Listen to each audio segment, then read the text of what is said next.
Hello SSC 27-28 already তোমরা thumbnail দেখে বুঝেই গেছো যে আজকে আমাদের কোন বিষয়ে হচ্ছে গাইডলাইনটা আমি তোমাদেরকে দিব।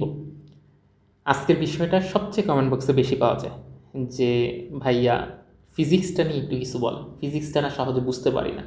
এই ব্যাপারটা কেন আসলে হচ্ছে ফিজিক্সটা অনেক বেশি কঠিন লাগতেছে, দেখা যাচ্ছে ম্যাথও এতটা বেশি কঠিন লাগে না, ফিজিক্স যতটা বেশি কঠিন লাগে।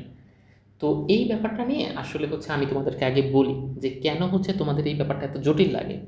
কারণ তোমরা করো কি যে ফিজিক্সের ক্ষেত্রে যেই সংজ্ঞাগুলো থাকে সিকিউ বা এসকিউতে যেই ছোট ছোট প্রশ্নগুলো আসে এগুলার এই সংজ্ঞাগুলো মুখস্থ করো, কিন্তু আসলে ফিল করার চেষ্টা করো না যে এটা আসলে কোথায় থেকে আসছে বা এটা কেন হচ্ছে, এটা আসলে কি বুঝাইতে চাচ্ছে।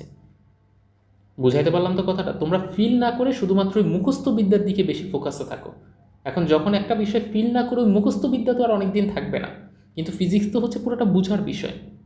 তুমি যত এই ব্যাপারটাকে নিজের মতো বুঝে বুঝে বাস্তব জগতের সাথে, আমি যখন ফিজিক্স পড়াই তখন আমি আমার স্টুডেন্টদেরকে বলি যে ফিজিক্স হচ্ছে এমন একটা সাবজেক্ট, তুমি এইখানে জাস্ট এইটা চিন্তা করবা যে বাস্তব জগতে কি এটা হইতো। যদি তোমার এটা মনে হয় যে হ্যাঁ বাস্তব জগতে এটা হইতো, তার মানে তুমি ধরে নেবা যে ফিজিক্সও আলটিমেটলি ওইটা ওইভাবেই হবে। আমি তোমাকে এইটা এমন একটা লাইনও বলবো না যে তুমি এটা মুখস্থ করো। বাস্তব জীবনে এটা সম্ভব, তার মানে ফিজিক্সেও এটা সম্ভব। বাস্তব জীবনে এই জিনিসটা সম্ভব না, তার মানে ওটা ফিজিক্সেও কি না, সম্ভব না। এই জন্য ফিজিক্স প্রথমতই হচ্ছে তোমরা কি করবা, ফিজিক্সকে যদি সহজ বানাইতে চাও, এটাকে সহজ বানানোর একদম প্রথম কাজই হচ্ছে মুখস্থ বিদ্যাকে এড়ায় গিয়ে শুধু বুঝে বুঝে সলভ করা। হ্যাঁ সময় একটু বেশি লাগবে, এটা আমিও বুঝতেছি, কিন্তু তাও বুঝে বুঝে আসলে জিনিসগুলোকে সলভ করো। 2 নম্বর যে পয়েন্ট আউটটা তোমরা করো সেটা হচ্ছে কি, যদি এইভাবে বলি যে সূত্রগুলোকে জাস্ট দেখো, কিন্তু সূত্রগুলো আসলে কোথায় থেকে আসছে, এটা ঠিক কোন কোন টাইপ বা কোন কোন টপিকে কাজে লাগাবা, এই ব্যাপারটাকে তোমরা ফিল করো না। জাস্ট একটা সূত্র মুখস্থ করছো, সূত্র মুখস্থ করে একটা অঙ্কের ভিতর গেছো, গিয়ে ওই জায়গায় সূত্রটা ব্যবহার করছো, শেষ। কিন্তু এই সূত্রটা আসলো কোথায় থেকে, এই সূত্রের প্রত্যেকটা যে একক আছে, প্রত্যেকটা যে রাশি আছে, এগুলো আসলে কোনটা কিভাবে কাজে লাগে, কোন টাইপের ম্যাথে আমি এই সূত্রটাকে ব্যবহার করতে পারবো, কিভাবে ব্যবহার হবে, এই ব্যাপারগুলো যে তোমরা ওই যে ভিতর থেকে ফিল করো না, এই অঙ্ক আসছে এই সূত্র ব্যবহার করবো, শেষ। এইভাবে মুখস্থ করলে তো আর বিষয়টা বোঝার হইল না। এই জন্য তোমরা চেষ্টা করবা কি এই জায়গাটায় ফিজিক্সে ভালো করতে গেলে, যে একটা সূত্র যখন তোমাকে বলা হয় তখন ওই সূত্রটার এককগুলা ভালো জানা, ওই সূত্রটার কোনটা কি রাশি প্রকাশ করতেছে সেটা খুব ভালো মতো জানা, ওই সূত্রটাকে কোন কোন জায়গায় অ্যাপ্লাই করবা সেই জিনিসগুলোকে হচ্ছে একটু জানার। আর ফিজিক্স যখন পড়বা তখন হচ্ছে বাস্তব জীবনের সাথে একটা উদাহরণের রিলেট করে পড়ার চেষ্টা করবা। বুঝাইতে পারছি তো? তোমাদের মধ্যে একটা খুব হচ্ছে ফিজিক্সকে ওই ধরে নাও যে এটা একটা বইয়ের সাবজেক্ট, এটা বই পর্যন্ত সীমাবদ্ধ, ব্যাপারটা এরকম না, এটা কিন্তু বাস্তব জগতের সাথে কানেক্টেড। আর ফিজিক্সের 2টা পার্টে তোমরা দেখো, ফিজিক্সের একটা আলাদা ডেডিকেটেড ভিডিওই আছে আমাদের চ্যানেলে, এই প্লেলিস্টেও হয়তো বা তোমরা পাবা, এটা তো ফিজিক্সের প্লেলিস্ট, এখানেও দেওয়া থাকবে। যে ফিজিক্সে ভালো করতে গেলে মোট 2টা জায়গায় আলটিমেটলি এসএসসি লেভেলে ফোকাসড থাকতে হয়। একটা হচ্ছে মুখস্থ পার্ট, আর একটা হচ্ছে ম্যাথস পার্ট। মুখস্থ পাঠ তো তোমার হচ্ছে বেসিক ক্লিয়ার থাকা লাগবে, বইটা খুব বারবার দেখা লাগবে, প্লাস হচ্ছে বিভিন্ন পরীক্ষায় যে স্কুলের পরীক্ষা, বিভিন্ন বোর্ডের পরীক্ষায় যে এমসিকিউ টাইপের প্রশ্ন আসছে বা মুখস্থ টাইপের যে প্রশ্ন আসছে সেগুলোকে বারবার সলভ করা লাগবে, তাইলে দেখবে যে আসলে মুখস্থের পার্টটা ক্লিয়ার হয়েছে।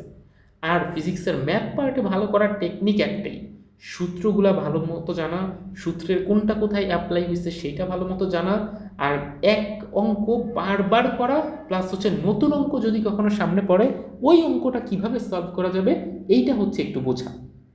ওই অঙ্কটাকে জাস্ট মানে সাইড কাটে না রেখে, এড়িয়ে চলে গিয়ে না করে ওইটাকে তুমি একটু বেশি ফোকাস করো, তাহলে দেখবা যে আলটিমেটলি তুমি খুব ভালো রকমভাবে ফিজিক্সটাকে ধরতে পারতেছো।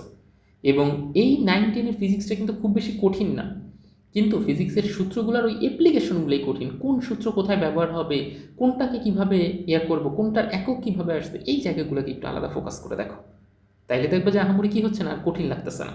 আর ফিজিক্সের ক্ষেত্রে মাস্ট মাস্ট মাস্ট মুখস্থ টাইপের যেই জিনিসগুলো আছে, মুখস্থ বলতে যে কক্ষ যেগুলো আছে ওগুলো তো বুঝে পড়তেছো, বুঝে তারপরে হচ্ছে মুখস্থ করে ফেলতেছো, কারণ এমন কিছু শব্দ আছে একটা কয়ের ভিতরে যেটা তুমি না লিখলে আলটিমেটলি তুমি কোনো মার্কসই পাবা না। এই জন্য এই টাইপের জায়গাগুলোতে তোমাকে একটু মুখস্থ বিদ্যার দিকে যাইতে হবে, কিন্তু ওইটা বুঝে মুখস্থ করলে তোমার ওই জিনিসটা আরও বেশি দিন মাথায় থাকবে, ওইটা সহজে কী হবে না, তুমি ভুলবা না। এই ধরনের যে প্রশ্নগুলো আসছে এগুলোর জন্য বইও তোমাকে ভালো ফলো করতে হবে, বিভিন্ন স্কুলের যে প্রশ্নগুলো আসছে ওই জায়গাটাও তোমার ফলো করতে হবে।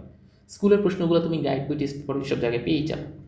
আর সবসময় প্রত্যেক দিন চেষ্টা করবে একটা চ্যাপ্টার যে ফিজিক্সের শেষ করছো, তুমি ধরো যে গতিবিদ্যা শেষ করছো বা ধরো তুমি বলটাই শেষ করছো, গতিবিদ্যা বা বল শেষ করার পর ওইটা রিলেটেড যত ম্যাথ যত জায়গায় পাবা সব সময় ওইটা মাথার ভিতরে রাখবে যে এইটার রিলেটেড যদি আমি একটা ম্যাথ উত্তর পাই, এই ম্যাথসটা আমি কীভাবে সলভ করবো সেটা আমার মাথায় থাকা লাগবে। আমি আগে যেই আমার 5টা ম্যাথস আমার টিচার সলভ করে দিচ্ছে, শুধু ওই 5টা ম্যাথসেই না থাকা, নতুন আর কোথায় কোনো ম্যাথ পাইলেই ওই সম্পর্কিত ওগুলো হচ্ছে সলভ করার টেন্ডেন্সি নিজের ভিতর গ্রো করো।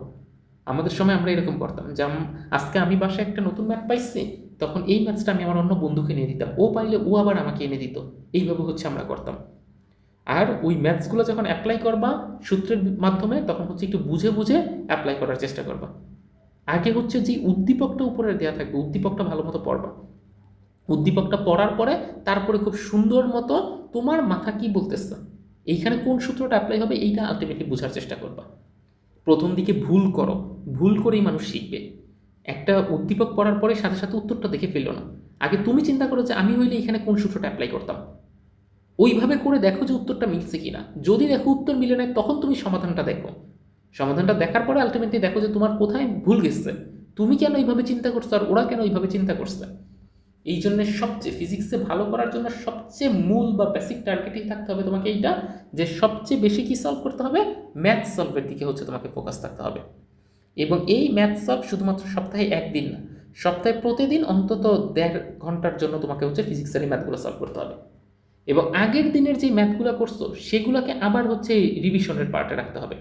এই রিভিশন দেওয়া হচ্ছে ফিজিক্সে মাস্ট। তুমি আজকের একটা ম্যাথসে একটা জায়গায় ধরো যে ভুল করছো, কোনো কারণে একটা জায়গায় কী করছো, ভুল করছো, তুমি ওই ভুল জায়গাটাকে এরকম গোল দাগ দিয়ে পয়েন্ট আউট করে রাখবা। কালকে যখন নতুন পার্ট করবা, তখন আগের দিনের ওই ভুল জায়গা যেটা ছিল ওই জায়গায় একবার চোখ বুলিয়ে নিবা। চোখ বুলাইলে তুমি দেখবা যে তোমার ওই গত দিনের যে ইয়াটা এরকমভাবে 2-3 বার চোখ বুলাইলে ওই জিনিসটা মাথার ভিতর গেঁথে যাচ্ছে, ওইটা আর ভুল হচ্ছে না। আর পারলে সূত্রগুলো একটু আলাদা করে নাও চ্যাপ্টার ওয়াইজ। আমি যখন ছিলাম এই এসএসসি লেভেলে, তখন হচ্ছে গতিবিদ্যার থেকে আলটিমেটলি কী কী ধরনের সূত্র আসছে এটার উপরে গতি চ্যাপ্টারটার নাম লেখে তারপরে এরকমভাবে সূত্রগুলো লিখছে। বল থেকে কোন কোন সূত্রগুলো আসছে এইগুলোকে আলাদা করে নাম লেখে বলের সূত্রগুলো লিখছে। কাজ ক্ষমতা থেকে আলটিমেটলি কোন কোন সূত্রগুলো আসছে এগুলোকে এরকমভাবে আলাদা লিখছে। এবং এইগুলাকেই হচ্ছে প্রত্যেক দিন টেবিলের সামনে রেখে একবার হচ্ছে কী করো, রিভিশন দাও। তুমি মনে রাখবা যত বেশি সূত্র পারবা, যত বেশি সূত্রের অ্যাপ্লিকেশন পারবা, তত ভালো তুমি হচ্ছে ফিজিক্সের ম্যাথ করতে পারবা। ফিজিক্সের ম্যাথস তত তোমার কম ভুল যাবে।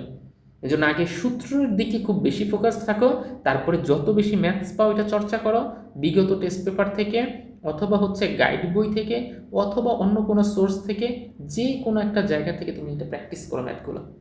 আর ওই এমসিকিউর পার্টের জন্য প্লাস হচ্ছে মুখস্থ পার্টের জন্য তুমি হচ্ছে বইটাকে একদম জাস্ট বাইবেলের মতো করে মুখস্থ বিদ্যার দিকে নাও, বা বুঝে বুঝে লাইনগুলো, প্রত্যেকটা লাইন কী বলতে চাইছে এগুলো বারবার পড়ো, রিভিশন দাও, দেখবে যে ফিজিক্স তোমার জন্য আলটিমেটলি অনেক বেশি ইজি হয়ে গেছে। এটার আগের মতো তোমাকে অত বেশি প্যারা দিচ্ছে না।